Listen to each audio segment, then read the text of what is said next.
To keep it simple, what my parents did was hide medical information while I was hospitalized to make the court believe that I was fine. Then having me released in that condition with the ruling as if I was a normal person, they planned on breaking me down by having no modifications at the home and imposing on me the responsibility as if I was not injured.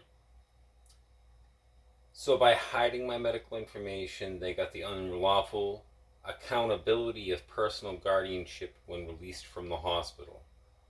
They planned on breaking me down, and in those 5 years following, I did not break down. I miraculously survived despite their theft of the home, their prevention of proper recovery, their theft of insurance settlements, liquidation of the business, and ongoing SSA fraud with identity theft to this day.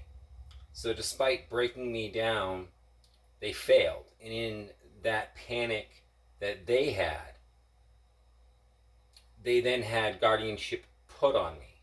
So by hiding medical information while I was the patient of a hospital from probate court, they had guardianship put on me personally as if I was a normal person. And then 5 years later, failing to break me down, they used the medical information and put emergency guardianship on me. And then used the guardians to intercept everything, including insurance settlements, protect their theft of the home, bank accounts Lynn Howard Conservator made in my name.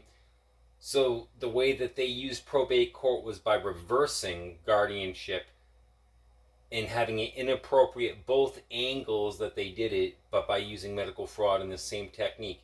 All the while, they're blocking me from getting legal representation by the shuffling.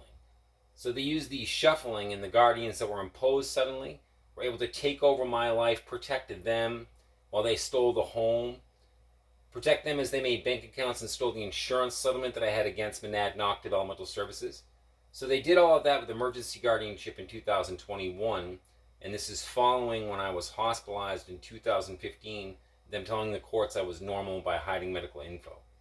The info then comes out 2021 emergency guardians, and they use the guardians to protect their 5-year assault that failed to break me down physically. And here we are going on 12 years later, and they're still to this day stealing my SSA with bank accounts they made in my name. They're still successfully preventing me from getting any legal representation and assistance from the New Hampshire Bar. They're still successfully getting all this evidence that I collected hidden by having me unlawfully evicted from HUD last October. Everything collected while I was doing my investigation and confronting people, I brought to HUD property 56 Main Street in Greenville, New Hampshire.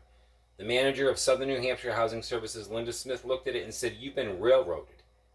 And I thought at that time, with the ADA mandates and it being a HUD housing, that finally there would be attention to the organized judicial misusing that was ongoing by my parents since the patient of a hospital.